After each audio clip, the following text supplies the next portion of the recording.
আল্লাহর নবী এবং হযরত সাইয়েদনা ওমর রাদিয়াল্লাহু আনহু পাহাড়ি রাস্তা দিয়ে হেঁটে যাচ্ছেন।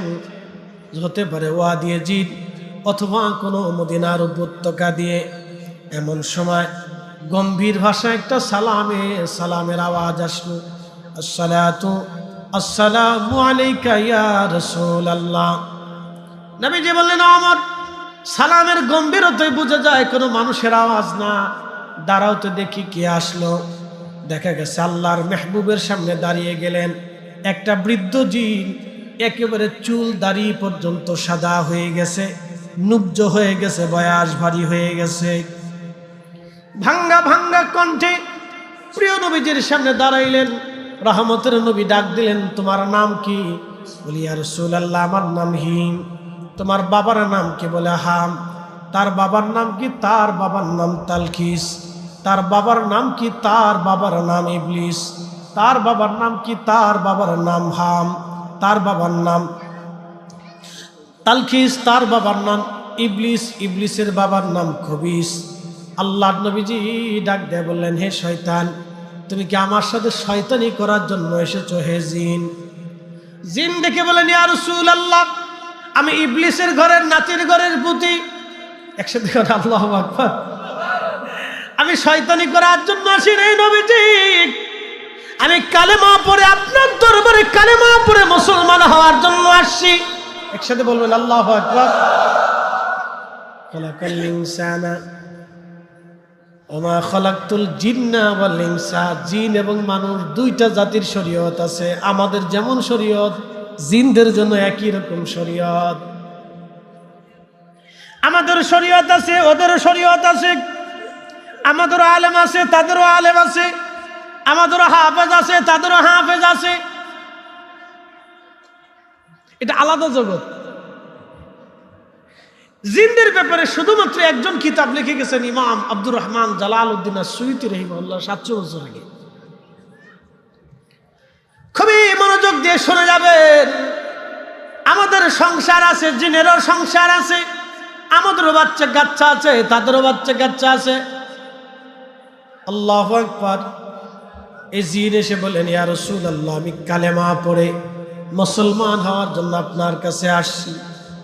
নবীজি বললেন, তাহলে শোনো, তোমাকে কালেমা পড়াবো। আল্লাহর মেহবুব নবী কালেমা পড়াইলেন। সূরা নাস, সূরা ফালাক, সূরা ইখলাস এবং সূরা কাফিরুন, 4টা সূরা নবীজি তাকে শিক্ষা দিয়ে বললেন, হে হিম, তুমি তোমার জাতির মধ্যে চলে যাও, কালেমার দাওয়াত তুমি তোমার জাতির মধ্যে দিয়ে দাও। তবে শোনো, তোমার তো বয়স অনেক দেখা যায় জিন, তোমার বয়স কত তুমি বলো। ওই জিন ডাক দিয়ে বলেন, ইয়া রাসূলুল্লাহ, আমার বয়স কত আমি বলতে পারবো না। তবে আদম আলাইহিস সালামের বেটা হাবিল আর কাবিল দুইজন যেই দিন সুন্দরী মহিলা আকলিমার জন্য মারামারি করেছিল, একজন আরেকজনকে খুন করেছিল, ইয়া রাসূলুল্লাহ, ইয়া হাবিবাল্লাহ, সেই দিন আমি পাহাড়ে পর্বতে দৌড়াদৌড়ি করে ঘুরে বেড়াই। আদম সফিউল্লাহর 2 সন্তান হাবিল আর কাবিল আকলিমা নামক এক সুন্দরী মহিলার জন্য, এই যে কয়দিন আগে দেখলাম খবরে, এক মহিলা, সারা পৃথিবীতে যত ঝামেলা দেখবেন বেশিরভাগ ঝামেলা নারীকে কেন্দ্র করে হয়। বাংলাদেশে যত মামলা হামলা দেখবেন তার বেশিরভাগ মামলা হামলা নারীকে কেন্দ্র করে হয়। কথা কন না কেন, ঠিক কিনা? বিরাট মুশকিল, বিরাট মুশকিল। আর যদি কারো ঘরে 2 বউ থাকে তো তার মতো জাল আর দুনিয়াতে নাই। নিম তিতা, তেঁতুল তিতা, তিতা পানের জ্বর, তার সাথে অধিক তিতা 203-এর ঘর রে, 203-এর ঘর। রব্বুল আলামিন আইন করলেন, আমি ছাড়া আর কেউ ইবাদত করবে না, শুধুমাত্র আমি রবের ইবাদত তুমি করবে। ওয়ামা খালাকতুল জিন্না ওয়াল ইনসা ইল্লা লিয়াবুদুন।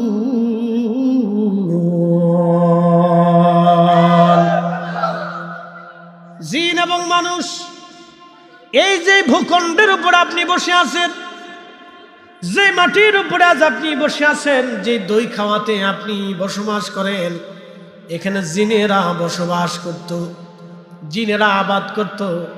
মানব জাতির আগে আল্লাহ জমিনে একটা জাতি পাঠিয়েছিলেন, সেই জাতির নাম জিন। জিন জাতির আদি পিতার নাম তারান্নুস, উপাধি আবুল জিন। ওয়া খালাকাল জান্না মিন মারিজিম মিন নার।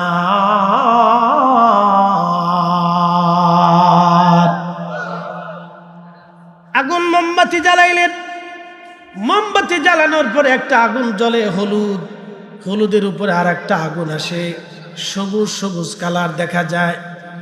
এই সবুজ আগুনের উপরে আর একটা আগুন আসে, এই আগুনকে বলা হয় ধোঁয়া।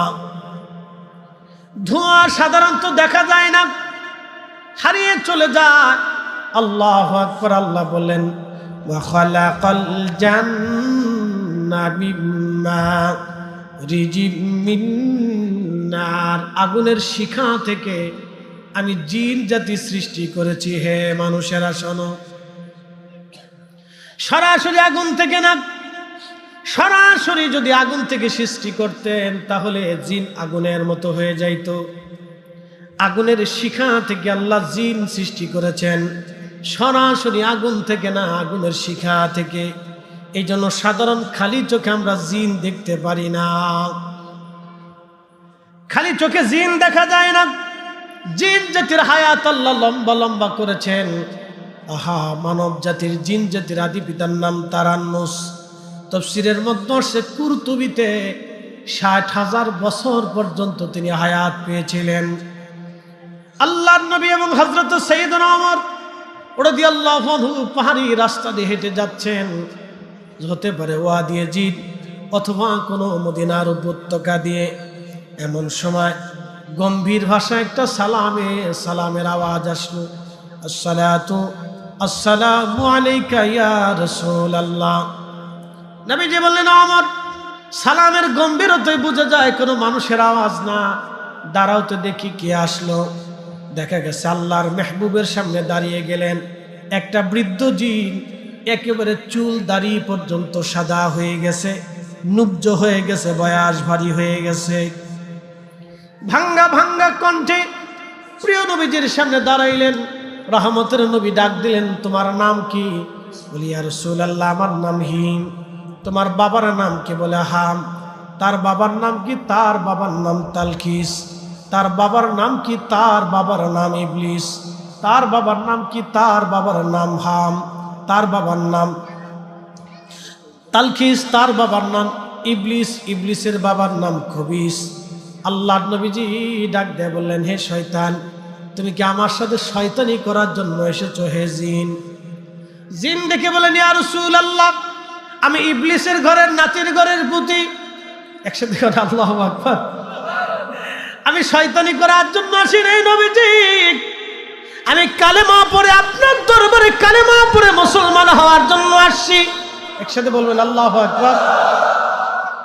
খালাকাল ইনসানা ওয়া মা খালাকতুল জিন্না ওয়াল ইনসা। জিন এবং মানুষ দুইটা জাতির শরীয়ত আছে। আমাদের যেমন শরীয়ত, জিনদের জন্য একই রকম শরীয়ত। আমাদের শরীয়ত আছে, ওদেরও শরীয়ত আছে। আমাদেরও আলেম আছে, তাদেরও আলেম আছে। আমাদেরও হাফেজ আছে, তাদেরও হাফেজ আছে। এটা আলাদা জগৎ। জিনদের ব্যাপারে শুধুমাত্র একজন কিতাব লিখে গেছেন ইমাম আব্দুর রহমান জালালউদ্দিন আস-সুয়ুতী রাহিমাহুল্লাহ ৭০০ বছর আগে। খুবই মনোযোগ দিয়ে শুনে যাবেন। আমাদের সংসার আছে, জিনেরও সংসার আছে। আমাদেরও বাচ্চা কাচ্চা আছে, তাদেরও বাচ্চা কাচ্চা আছে। আল্লাহু আকবার। এই জিন এসে বলেন, ইয়া রাসূলুল্লাহ, আমি কালেমা পড়ে মুসলমান হওয়ার জন্য আপনার কাছে আসছি। নবীজি বললেন, তাহলে শোনো, তোমাকে কালেমা পড়াবো। আল্লাহর মেহবুব নবী কালেমা পড়াইলেন। সূরা নাস, সূরা ফালাক, সূরা ইখলাস এবং সূরা কাফিরুন, ৪টা সূরা নবীজি তাকে শিক্ষা দিয়ে বললেন, হে হিম, তুমি তোমার জাতির মধ্যে চলে যাও, কালেমার দাওয়াত তুমি তোমার জাতির মধ্যে দিয়ে দাও। তবে শোনো, তোমার তো বয়স অনেক দেখা যায় জিন, তোমার বয়স কত তুমি বলো।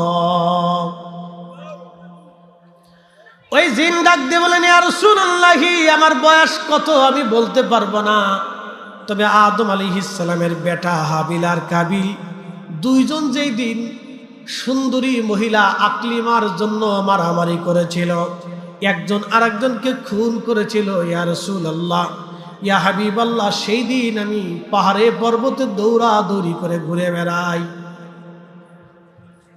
আদম সফিউল্লাহর দুই সন্তান হাবিল আর কাবিল আকলিমা নামক এক সুন্দরী মহিলার জন্য, এই যে কয়েকদিন আগে দেখলাম খবরে, এক মহিলা, সারা পৃথিবীতে যত ঝামেলা দেখবেন বেশিরভাগ ঝামেলা নারীকে কেন্দ্র করে হয়। বাংলাদেশে যত মামলা হামলা দেখবেন তার বেশিরভাগ মামলা হামলা নারীকে কেন্দ্র করে হয়। কথা কন না কেন, ঠিক কিনা? বিরাট মুশকিল, বিরাট মুশকিল। আর যদি কারো ঘরে দুই বউ থাকে তো তার মতো জাল আর দুনিয়াতে নাই। নিম তিতা, তেঁতুল তিতা, তিতা পানের জ্বর, তার সাথে অধিক তিতা 203-এর ঘর রে, 203-এর ঘর। দুনিয়ার থেকে যদি জাহান্নাম দেখতে চান তো 2-3টে বিয়ে করেন না, অসুবিধা নেই, করেন। যদি খুশি মনে চায় করেন, অসুবিধা নেই। না, সুযোগ আছে, আল্লাহ রুখসত দিচ্ছে, মাসনা সুলাসা রুবা 4টে পর্যন্ত করতে পারেন। কিন্তু আইন হচ্ছে, আল্লাহ বলছেন যদি তুমি সীমানা রক্ষা করতে পারো, ইনসাফ প্রতিষ্ঠিত করতে পারো, তবে তুমি 4টে করতে পারো, আর যদি না পারো তো একটাই ভালো। ফারাফারি করে লাভ নাই। তো এই জাতির সাথে যুদ্ধ করতে গেলে পরাজিত হইতে হয়। কি কথা কর না কেন? না, এই জাতির সাথে যুদ্ধ করতে গেলে পরাজিত হইতে হবে। বিপদ আছে। আপনি যত বড় বুজুর্গ হন, বউ যদি আপনার বিরুদ্ধে মামলা করে থাকে, হুজুর মানে সুবিধার লোক না। কি কথা কর না কেন? ও হুজুর মানে সুবিধার লোক না, ফেরা আছে, ফেরা আছে। তো খুব ভালো করে শুনবেন, জিনদেরকে এবং মানুষদেরকে আল্লাহ সৃষ্টি করেছেন ইবাদত করার জন্য। এই জন্য জিনেদেরও শরীয়ত আছে। জিনেরা চলে গেল, যদিও মানব জাতির ভিতরে জিনেরা বাস করে না, জিনদেরকে আল্লাহ পাহাড়ে পর্বতে জঙ্গলে সাগরে নগরে পাঠিয়ে দিলেন। আল্লাহ মরুভূমির ভিতরে পরিত্যক্ত অঞ্চলে জিনদেরকে আল্লাহ পাঠাইলেন। এই জন্য জিনেরা আমাদের থেকে আল্লাহ তাদেরকে দূরে সরাই দিলেন।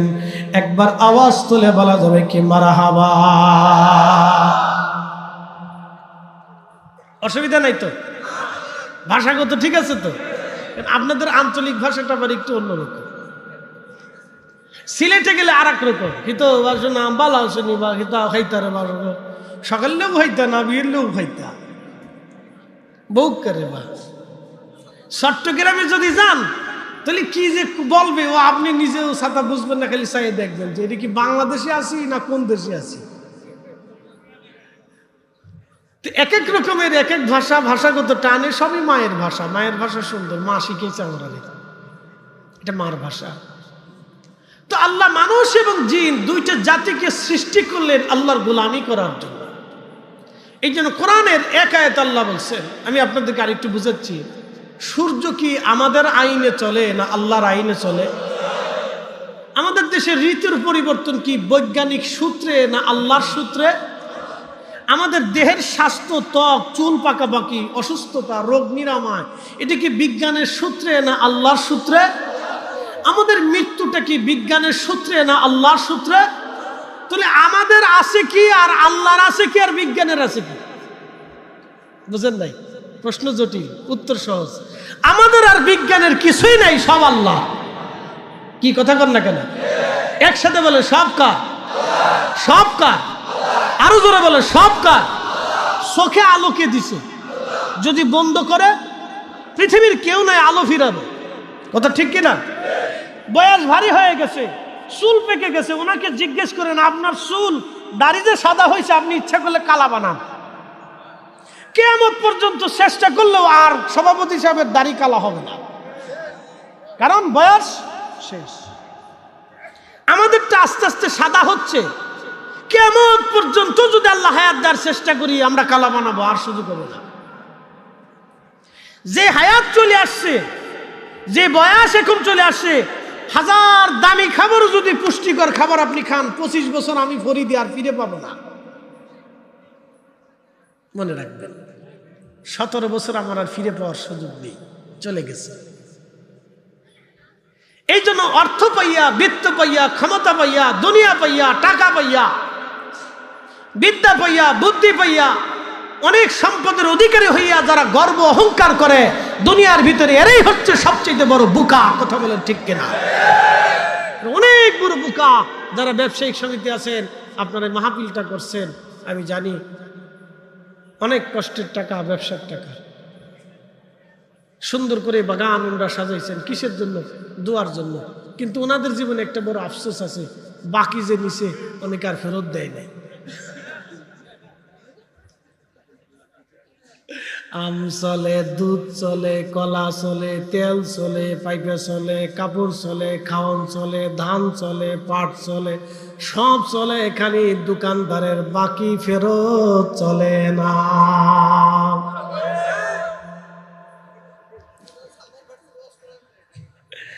যারা দোকানদারের টাকা মাল বাকি নিয়ে আর কখনো দোকানের সামনে আসেন নাই, শুনে যাবেন, গুনে গুনে বুঝে বুঝে ফেরত দিবেন। যদি না দিয়ে কবরে চলে যান, যত খাবার খাইছেন হালাল হবে না। ঠিক কিনা?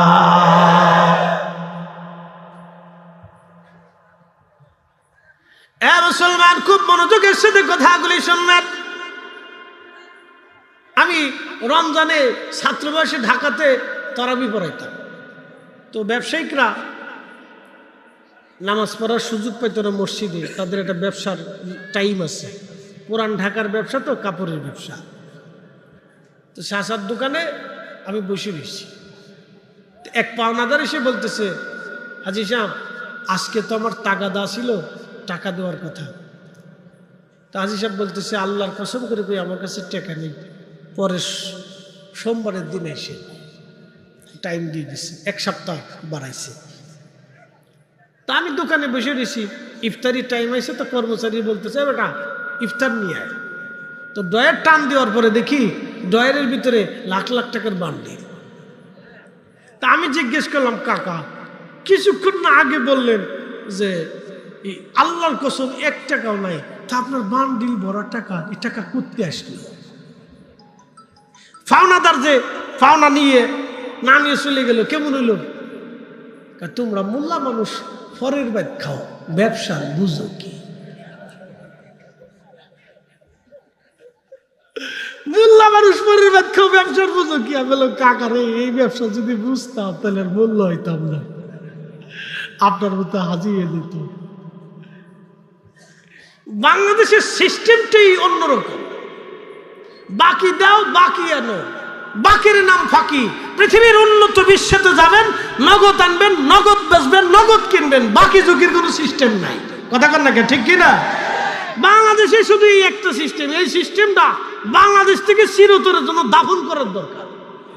হ্যাঁ, ঠিক না? শুধু এটা বহু মারামারি হয়, দরাদরি হয়, এবং বহুজন আছে জীবনে বহু হজ করছে, কিন্তু দোকানদারের পাওনা আর কোনোদিনই ফেরত দেয় নাই। বহু আছে।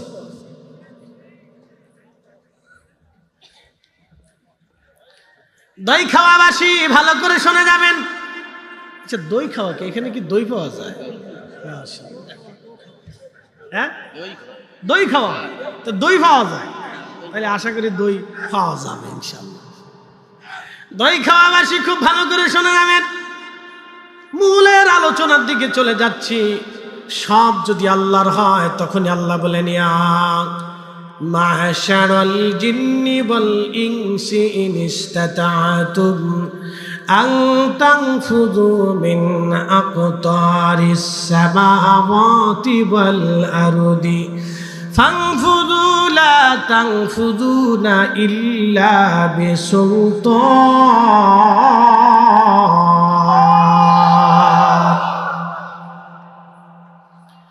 ইয়া মা'শারাল জিন ওয়াল ইনস, হে জিন এবং মানবেরা, হে জিন এবং মানবেরা। কি সুন্দর কথা! ইয়া মা'শারাল জিন ওয়াল ইনস, হে জিন এবং মানবেরা, তোমরা যদি আমি আল্লাহর বিধান তোমাদের ভালো না লাগে, আমি আল্লাহ আইন দিয়েছি হালালকে হালাল হারামকে হারাম, আমি আল্লাহ তোমাদেরকে যে বিধান বলে দিয়েছি বিধান যদি তোমাদের ভালো না লাগে, হে মানুষ এবং জিন, তোমরা যদি আমি আল্লাহর সালতানাত ব্যতীত সাম্রাজ্য ব্যতীত আর কোন সাম্রাজ্য তোমরা পাও, ওই সাম্রাজ্যে তোমরা চলে যাও। শোনো, আমি আল্লাহর সাম্রাজ্য ছাড়া আর কোন সাম্রাজ্য তোমরা পাবা না। ভালো করে শুনে যাবেন উপস্থিতি। আমি মূলের দিকে ফিরে যাচ্ছি। দুইটা জাতিকে আল্লাহ পৃথিবীতে আল্লাহর ইবাদত করার জন্য পাঠাইলেন। আল্লাহ মায়া সৃষ্টি করলেন, ভালোবাসা সৃষ্টি করলেন। ভালোবাসাটাকে আল্লাহ 100টা ভাগে ভাগ করলেন। 100 ভাগে ভাগ করার পরে 99টা ভাগ আল্লাহ তার নিজের কাছে রাখলেন। একটা ভাগ ভালোবাসা আল্লাহ তামাম সৃষ্টির মধ্যে সমানভাবে বন্টন করে দিলেন। দেখবেন একটা সাপ তার বাচ্চাকে ভালোবাসে, একটা বাঘ তার বাচ্চাকে ভালোবাসে, একটা সিংহ তার বাচ্চাকে ভালোবাসে, একটা আপনার হরিণ তার বাচ্চাকে ভালোবাসে। মাঝে মধ্যে ডিসকভারি চ্যানেল আমি দেখি, হুজুর আপনি এগুলি কেন দেখেন? প্রাণী জগৎ আমি দেখি যে প্রাণীদের মধ্যে কি ঘটনা ঘটে টেলিভিশনে মাঝে মধ্যে দেখানো হয়। মাঝে মধ্যে দেখি সিংহগুলি বাঘগুলি আহা মহিষের দলকে দাবুর দিয়েছে ধরার জন্য। সমস্ত মহিষ পালিয়ে চলে গেল, কিন্তু মা মহিষ আর বাচ্চা পিছনে পড়ে গেল। সব মহিষ পালিয়ে চলে যায়, কিন্তু মা মহিষটা তার বাচ্চা ছেড়ে পালায় যায় না। ওই বাচ্চাটাকে বাঁচানোর জন্য মা মহিষ বাঘেদের সাথে সিংহের সাথে লড়াই করতে থাকে, মারামারি করতে থাকে। যত সময় পর্যন্ত জীবন থাকে একটা মা সন্তান বাঁচানোর জন্য তত সময় পর্যন্ত লড়াই করে। একমাত্র মানবের ভিতরে এমনও মা আছে যারা সন্তান রেখে দিয়ে পরপুরুষেরা হাত ধরে তারা পালিয়ে চলে যায়। ওরা কুত্তার চাইতেও নিকৃষ্ট। কথা বলেন ঠিক কিনা? এমনও নারী আছে নিজের সন্তানকে হত্যা করে পরপুরুষের সাথে পালিয়ে চলে যায়। ওরা কুকুরের চাইতে নিকৃষ্ট, কুত্তার চাইতে শুয়োরের চাইতে নিকৃষ্ট। ওরা মানব নামের কলঙ্ক, মানুষ নামের কলঙ্ক। মানুষ হইয়া ভবেতে আসিয়া মানুষের করিলাম কি? দই খাওয়াবাসী ভালো করে শোনা যাবেন। একটা মা মহিষ নিজের জীবন উপেক্ষা করে বাচ্চাকে বাঁচানোর জন্য লড়াই করতে থাকে। আহা, এই দৃশ্য যদি আপনি দেখেন আপনার কলিজার ভিতরে ব্যথা লাগবে। কিন্তু না, একটা মা সন্তান বাঁচানোর জন্য লড়াই করে। এই জন্য আল্লাহ বললেন, বান্দারে আমার ইবাদত করবা, আমি ছাড়া আর কারো ইবাদত তুমি মনোযোগী হবে না। এরপরে আল্লাহ বললেন, বাধ্যতা করে দিলাম তোমাদের জন্য, ওয়াবিল ওয়ালিদাইনি ইহসানা। ওগো মা, তুমি এ ধরনের শ্রেষ্ঠ নিয়ামত, তোমারই পদতলে রয়েছে জান্নাত। গো মা, তুমি এ ধরনের শ্রেষ্ঠ নিয়ামত, তোমারই পদতলে রয়েছে জান্নাত। এরপরে আল্লাহ আরো বললেন, আল্লাহ থামেন নাই। আল্লাহর কোরআন থেকে যদি আপনি বুঝেন আল্লাহ থামেন নাই। এরপরে আল্লাহ বলেন, ইম্মা ইয়াবলুগান্না ইনদাকাল কিবারা আহাদুহুমা আও কিলাহুমা ফালা তাকুল লাহুমা উফ। ইম্মা ইয়াবলুগান্না ইনদাকাল কিবার। হে মানব, হে বান্দা, তোমার পিতামাতা যদি বৃদ্ধ হয়ে যায়, বয়স হয়ে যায়, যুবকরে আপনাদেরকে বলি মাঝে মধ্যে দেখবেন কিছু মুরব্বীরা চার দোকানে চুপচাপ বসে থাকে। কি কথা কন না কেন? কিছু মুরব্বীরা চার দোকানে চুপচাপ করে বসে থাকে, চার দোকানে চুপচাপ করে বসে থাকে। এ যুবক, আপনাকে বলি, যদি পয়সা করি কাছে থাকে, ওই মুরব্বী বাবাকে এক কাপ চা খাওয়াবেন, কিছু বিস্কিট কিনে দিবেন, অথবা বলবেন বাবা কিছু খাইতে মন চাইলে বলেন। কারণ ওই বৃদ্ধ বাবাটা কারো বাবা, হয়তো টাকার অভাবে দোকানে বসে আছে, দিন শেষে এক কাপ চা হয়তো তার বরাদ্দ হয়েছে, ছেলেটা দিন মজুরি করে পয়সা করে হয়তো দিতে পারে নাই, খেতে মন চায় কিন্তু পকেটে পয়সা নাই। নিজের বাবার মতো মনে করে এই মুরব্বীকে কিছু দোকান থেকে কিনে দিবেন, খুশির মনে এমন ভাবে আপনার জন্য দোয়া করে দিবে। বন্ধু আমার, এই দোয়া এমন ভাবে আসমানে কাজে লাগবে, জীবনে কোনোদিন রিজিকের কমতি আল্লাহ আপনাকে দেবে না। অনেক ভালো কাজ আছে, বেশি বেশি করতে পারেন, তা তো করবেন না, খালি বিড়ি খাবেন। কি কথা কন না কেন? একটা বিড়ির দাম কত? 10 টাকা। ধরে রয়েছে বিড়ি সিগারেট যদিও, আগে তো নাম বিড়ি ছিল। একটা বিড়ির দাম 10 টাকা। প্রত্যেক দিন একজন কয়টা বিড়ি খায়? 10টাই ধরলাম।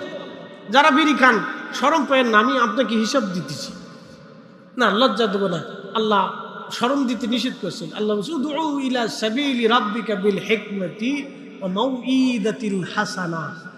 আল্লাহ বলেন ওয়াজ করো, মানুষকে নসিহত করো, বুঝাও হিকমত দিয়ে, কোরআন সুন্নাহ দিয়ে বুঝাও। এরপর বলেন মাউইদাতিল হাসানা, সুন্দর শব্দ দিয়ে, চমৎকার ভাষা দিয়ে এবং আদর সুহাগ দিয়ে, মহাব্বত দিয়ে তুমি তারে বুঝাও। মুসা আলাইহিস সালামকে আল্লাহ পাঠাইছে ফেরাউনের কাছে। মুসা আলাইহিস সালাম একটু জালালি ছিলেন, আর ওই মুখে আগুন লাগার কারণে তুতলা হয়ে গেছিলেন, এই জন্য খুব রাগ করতেন। তো মুসা আলাইহিস সালামরে দাওয়াত দেওয়ার আগে আল্লাহ বুঝাই বলেন, মুসা রে, দাওয়াত তো ফেরাউনরে দিবা, ও কিন্তু কাটটা কাফের, নিজের খোদা দাবি করছে, তো দাওয়াত দেওয়ার সময় তুমি তার সুন্দর সুন্দর ভাষা দিয়ে দাওয়াত দিও। এই জন্য বক্তারা যদি কর্কট হয়ে যায় আর ভাষা যদি অসুন্দর হয়ে যায়, তখন এই শ্রোতাদের এগুলি কলিজার ভিতরে ঢুকে না। কারণ আল্লাহর ওয়াজ, আল্লাহর সিদ্ধান্তের বাহিরে গেলে কোনোটাই কাজ হবে না, মনে রেখেন। এই জন্য বক্তাদেরও হিসাব কিতাব করে আল্লাহর সিস্টেমে ওয়াজ করতে হবে, আল্লাহর সিস্টেমের বাইরে গেলে হবে না। সে যেই ভুলই করুক, আল্লাহর সিস্টেমের বাইরে যাওয়া যাবে না। মত ভিন্ন হতে পারে, পৃথিবীতে বহু মতের মানুষ ছিল, এখনো মত আছে, 4 মাযহাব আছে, আরো মাযহাব আছে। হারামে যাবেন, নামাজে দাঁড়াবেন, আমরা তো বুকে হাত বাঁধবো না নাভিতে বাঁধবো, এটা নিয়ে বাংলাদেশে যুদ্ধ করতেছি, নিয়মিত যুদ্ধ হয়, এটা অনলাইন যুদ্ধ। বাপরে বাপ, যুদ্ধ কারে কয়? একদল আছে বুকের উপরে হাত বাঁধাবে, সেই কথা হলো বুকে বাঁধতেই হবে, আর আমরা আছি নাভিতে বাঁধতেই হবে। এই বুকে আর নাভির উপরে বাদাবাদি নিয়ে অনলাইনে বিরাট তর্ক যুদ্ধ চলতেছে। আচ্ছা বলেন তো, এই তর্ক যুদ্ধের মাঝে আমরা কি ফায়দা পাইছি? আমাদের তো আল্লাহ এই জন্য দুনিয়াতে পাঠাই নাই, আমাদের দায়িত্ব ছিল মানুষদেরকে দুনিয়াতে ইনসাফ প্রতিষ্ঠিত করা। কথা বলেন ঠিক কিনা? আমরা আমাদের দায়িত্ব বাদ দিয়া যেটা করার দরকার ছিল সেটা করতে পারি নাই।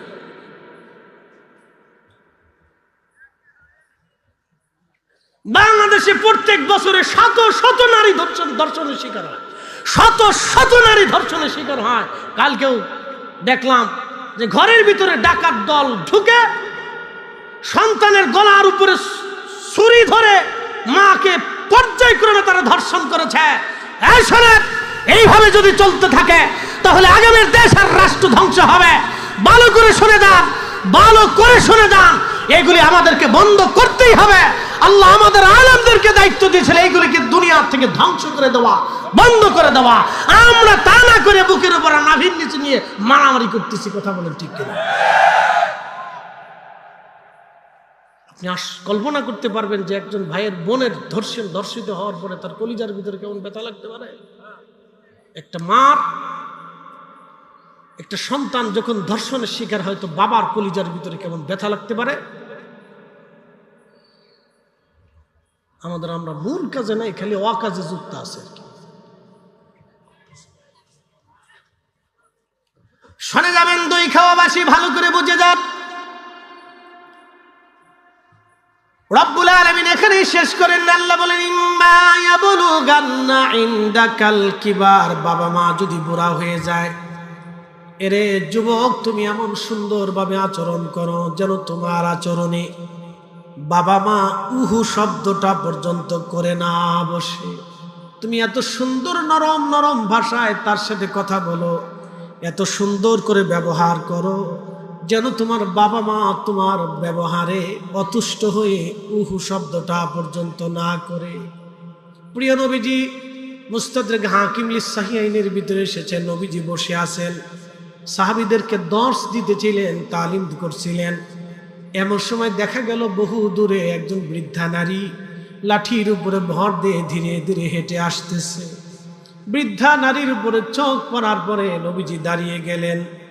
দাঁড়িয়ে যাওয়ার পরে প্রিয় নবীজির গা মোবারকের উপরে চাদর ছিল, এই চাদর নবীজি বিছায়া দিলেন। আসতে হলো না, জোরে বলেন সুবহানাল্লাহ। প্রিয় নবীজি চাদর বিছিয়ে দিলেন। চাদর বিছিয়ে দেওয়ার পরে সাহাবীরা সরে গেলেন। বৃদ্ধ মহিলা হেঁটে হেঁটে চাদরের উপরে আসলেন। আল্লাহর নবী তার সামনে দাঁড়িয়ে আছেন। ওই বৃদ্ধ মহিলা চাদরের উপরে বসলেন, আল্লাহর নবীও চাদরের পাশেই বসলেন। বৃদ্ধ নারী কি যেন বলতেছিলেন, আর ওই রহমতের নবীজি মাথা নুয়ে নুয়ে নুয়ে নুয়ে নুয়ে তার কথাগুলি শুনতেছিলেন। বিনয়ে বিনয়ে কথা শুনতেছিলেন, নরম সরে সরে নবী কথা বলতেছিলেন। আল্লাহর নবীর স্বর ছিল অত্যন্ত নরম, নরম ভাষা দিয়ে তিনি কথা বলতেছিলেন। মহিলা কি যেন বলে, নবীজি নরমে নরমে কথা বলতেছিলেন। মহিলার কথাবার্তা শেষ, বৃদ্ধ মহিলা দাঁড়িয়ে গেলেন, আল্লাহর নবীজিও দাঁড়িয়ে গেলেন। বৃদ্ধ মহিলা হাঁটা শুরু করলেন।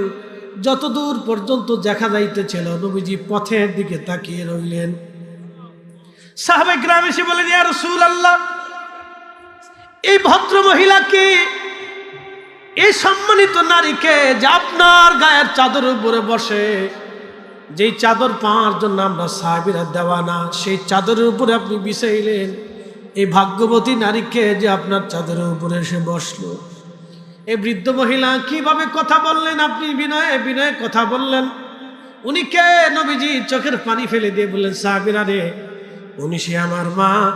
আমি আমার মায়ের আদর নসিব হয় নাই, মায়ের ভালোবাসা দিয়ে, কলিজা নিংড়ানো মহাব্বত দিয়ে যিনি আমাকে বড় করেছিলেন, আমার ধাত্রীমা হযরত হালিমাতুস সাদিয়া রাদিয়াল্লাহু আনহা। একবার আওয়াজ তুলে বলা যাবে কি আল্লাহু আকবার? এখন যদি জিজ্ঞাসা করে, মুসলমান তুমি তো রাসূলের উম্মত, তাহলে বলো মার জন্য কতদিন তুমি চাদর বিছাইছো বলো? জবাব হবে না। 100%-এর ভিতরে 80%-এর জবাব আসবে না। যদি জিজ্ঞাসা করি, যুবক, হে বৃদ্ধ, হাত বাড়াও তো, তুমি তোমার মায়ের পায়ের মধ্যে কতবার চুমা লাগাইছ? তুমি তোমার মায়ের পায়ের মধ্যে কতবার তুমি চুমা দিয়েছো বলো তো? 100%-এর ভিতরে 99 জন পাওয়া যাবে না। বলে, হুজুর এই কথা কেন বলতেছেন? বলি শুনে যান। ছোট্টকালে মা আপনাকে দুলি দুলি আদর করে করে হাতে পার মধ্যে তেল দিয়ে দিয়ে মা আপনার পায়ের মধ্যে চুমা লাগাইতো। কথা বলেন। আপনার শরীরে তেল দিয়ে, আমার শরীরে তেল দিয়া, হাতে পায়ের মধ্যে তেল দিয়ে মা আমাকে খুশি করার জন্য পায়ের মধ্যে চুমা লাগাইতো। মায়ের মুখের মধ্যে পা দিয়ে দিয়ে মা আমার আনন্দ দিত। মায়ের কোলের ভিতরে বুকের মধ্যে আমার পাটা ধরে ধরে মা আমাকে আনন্দ দিত। যুবক রে, মার পায়ের মধ্যে কতবার জীবনে চুমা লাগায় হক আদায় করছো বলো? জিজ্ঞেস করলে 100 জন মানুষের ভিতরে 99 জন মানুষ খুঁজে পাওয়া যাবে না। এই জন্য ওয়াজ বুঝে যাবেন, শুধু বুঝে গেলে হবে না, বাড়ি পর্যন্ত ওয়াজ নিয়ে যাবেন। বাংলাদেশের মতো এত ওয়াজ পৃথিবীর কোনো দেশে হয় না, কোনো দেশে হয় না। কয়েকদিন আগে আমি মালদ্বীপ মাহফিল করে এসেছি, মালের ভিলা কলেজে। ভাইজান, মালের মাল ফুলে থেকে মালে মাঝখানে সুন্দর একটা সেতু আছে সাগরের উপরে, খুবই চমৎকার সুন্দর একটা দেশ। আমি মাহফিল করার পরে ছেলেরা বলল, হুজুর আসেন রাতের বেলা সাগরের পার থেকে ঘুরে আসি, ব্রিজের উপরে যাই, সুন্দর আবহাওয়া আসবে, সাগর সুন্দর দেখা যাবে। রাত্রিবেলা যাওয়ার সময় আমি হেঁটে হেঁটে গেলাম, রাস্তার পাশ দিয়ে বহু নারীরা হেঁটে হেঁটে যাচ্ছে। আমি বললাম রাত 2টা বাজে, এখন এত রাতে মালে হুলে মালের রাজধানীতে মেয়েরা হেঁটে যায়, কোনো পুরুষ কি তাদেরকে ধরে না? ছেলেগুলি বলল হুজুর এটা বাংলাদেশ না, এটা মালদ্বীপ। হুজুর এটা উন্নত বিশ্ব, সারা রাত্র যদি কোনো নারী সারা রাজধানীর রাস্তাঘাট দিয়ে সাগরের পাড় দিয়ে হাঁটে, একটা ছেলেও তাকে ধরতে যাবে না, একটা যুবক তাকে ছবে না, তাকে জিজ্ঞাসাও পর্যন্ত করবে না। এদেশের আইন এত সুন্দর, একমাত্র বাংলাদেশে আপনার মেয়েটাকে, যুবতী মেয়েটাকে বুরকা পরায়াও যদি আপনি রাস্তায় রাত 8টার পরে ছেড়ে দেন, তাহলে বাড়ি পর্যন্ত আসবে, কোনো গ্যারান্টি পাওয়াটা বড় মুশকিল। এটার নাম বাংলাদেশ। কথা বলেন ঠিক কিনা? অথচ আমরা কোরআন পণ্য বলা জাতি লজ্জা করে আমাদের এই দৃশ্যগুলি দেখি। আপনি জানতো ইউরোপে হাজার হাজার মেয়েরা রাস্তা দিয়ে হাঁটতেছে, কেউ জিজ্ঞাসাও করবে না। ওরা তো খাওয়ার আগে মদ খায়, খাওয়ার পরে মদ খায়, খাওয়ার ভিতরে মদ খায়। আর আমরা কোরআন পণ্য বলা জাতি, কালেমা গ্রহণ করলে বলা জাতি, এখনো ওজনে কম দেই, মালে ভেজাল দেই, খাবারে ফরমালিন দেই, এখনো পর্যন্ত আমরা দুধে ভেজাল দেই। কথা কর না কেন? আর ওদের দেশে মদে ভেজাল নাই না, ওরা মদেও ভেজাল দেয় না, আমরা দুধে ভেজাল দিই। মাঝে মধ্যে চিন্তা করি ঢাকার শহরে দুধ খাই না বুড়িগঙ্গার পানি খাই, আল্লাহ জানে। হ্যাঁ, আপনি বুঝেন যে আমাদের ডিমোশন কত। অথচ বাংলাদেশের এক সিজনে সারা বাংলাদেশে যত মাহফিল, সেমিনার, ধর্মসভা হয়, তাফসীর মাহফিল হয়, ওয়াজ দোয়ার মাহফিল হয়, সালানা ইসলাহি জলসা, খাতমে বুখারী, খাতমে কোরআন মাহফিল কত পরিমাণে বাংলাদেশে হয়। প্রত্যেক জুমাতে খতিব সাহেবরা প্রত্যেক জুমাতে বসে বসে ওয়াজ শোনা, তারপরে এই জাতির হেদায়েত নাই, এরপরে মসজিদ থেকে জুতা চুরি করে নিয়ে যায়। মসজিদ থেকে জুতা চুরি। আচ্ছা জিজ্ঞেস করি, যে বাদাম বেচে না ছেলেরা? আগে তো গলার উপরে ঝুলাইয়ে বাদাম বেচতো, কথা ঠিক আছে না? এখন তো মোটামুটি ভ্যানের উপরে রেখে বাদাম টাদাম আরো কিছু কিছু যেন কি যেন বিক্রি করে। আচ্ছা বলেন তো, একজন বাদামওয়ালার ব্যবসা কয় কোটি টাকার ব্যবসা? 4,000 5,000। আচ্ছা, তো অনেকে বাদাম কিনতে যায়, 4-5 জন এক লগে যায়। কে বাদামওয়ালা? বাদামের দাম কত? তো বাদামওয়ালাকে, ভাই এই 100 গ্রাম 25 টাকা। মাপ কত? মাপবো 250 গ্রাম মাপ। তো 250 গ্রাম মাপতে মাপতে এইদিকে 4-5 জনে 60-5টা করে খেয়ে ফেলেছে। আচ্ছা আপনারা বলেন, এই যে 60-5টা করে যে 25 গ্রাম খেয়ে ফেললো, এটা সুন্নত না মুস্তাহাব? কোনটা কোন? আপনি বলেন, বলেন কোনটা? একসাথে বলেন, জোরে বলেন না আরো জোরে বলেন। এই একটা বাদামের জন্য কিয়ামতের ময়দানে বাদামওয়ালার পিছনে দৌড়াইতে হবে। হ্যাঁ, শুনে যাবেন, ওয়াজ শুনে যাবেন। এই জন্য রহমতের নবী সারা জিন্দেগির চরিত্র ছিল, কোন সাহাবী কবরে দেওয়ার আগে আল্লাহ নবী জিজ্ঞেস করতেন তার ঋণ কি পরিমাণে আছে বলো। আমরা তো খালি আছি পারাবারের গুতাগুতি নিয়ে, মানুষ মরে যাওয়ার পরে কান দিব রে আব্বা রে, কিন্তু কোন ছেলে একটাবারও বলে না আব্বার ঋণ আছে এই পরিমাণে, আমি আসি, আমি ঋণ এখন মওকুফ করে দেব, আসেন যারা পাবেন নিয়ে যান, এই পরিমাণে আব্বার ঋণ আছে, অমুক অমুকে পাবে। একটা ছেলেও বলে না।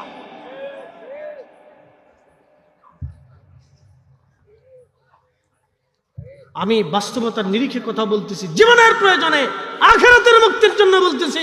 নামাজ ছেড়ে দিয়েছেন, সারা জীবনে এক ওয়াক্ত নামাজ পড়েন নাই, আল্লাহ ক্ষমা করবে, আল্লাহর ওয়াদা আছে। একটা রোজা রাখেন নাই, আল্লাহ মাফ করে দিবে, আল্লাহর ওয়াদা আছে। কিন্তু একজনের একটা বাদাম খাইয়েও যদি ঋণ মুক্ত না করিয়া কবরে চলে যান, ওই বাদামওয়ালা একটা বাদামের ঋণ মাফ না করা পর্যন্ত আপনাকে কিয়ামতের ময়দানে আল্লাহ নিজেও মাফ করবে না। মনে রেখেন, এই ওয়াস্তব জীবনে কখনো বুঝেন নাই, বুঝে যান, এটা বুঝে যাবেন। এই জন্য দোকানদারদের পাওনা যেটা আছে সেটা সুন্দর করে বুঝাই দিবেন। আর যারা ব্যবসায়িক আছেন, জীবনও মালে কোনোদিনও কম দিবেন না, জীবনও মালে কোনোদিন কম দিবেন না, কোনো কাস্টমার ঠকাবেন না। আপনার পায়ে হাত দিয়ে বলে যাই, কিয়ামতের ময়দানে কিন্তু আপনার দাঁড়ানোর কোনো জায়গা থাকবে না। কষ্ট হইতেছে আপনাদের মনে হয়? চলবে? একসাথে বলি তো, আল্লাহু আকবার, আল্লাহু আকবার, আলিল্লাহ।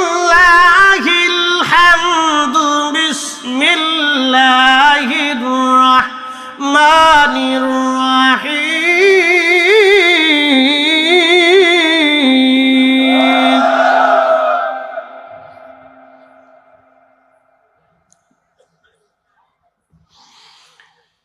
ইয়া আইয়ুহাল্লাযীনা আমানুত্তাকুল্লাহা হাক্কা তুকাতিহি ওয়ালা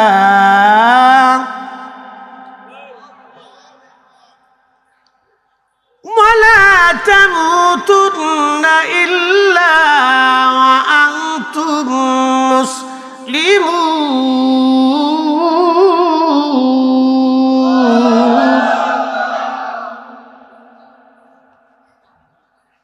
হে ইমানদার, আমি আল্লাহকে ভয় করো, হাক্কা তুকাতিহি, ভয় করার মতো ভয় করো।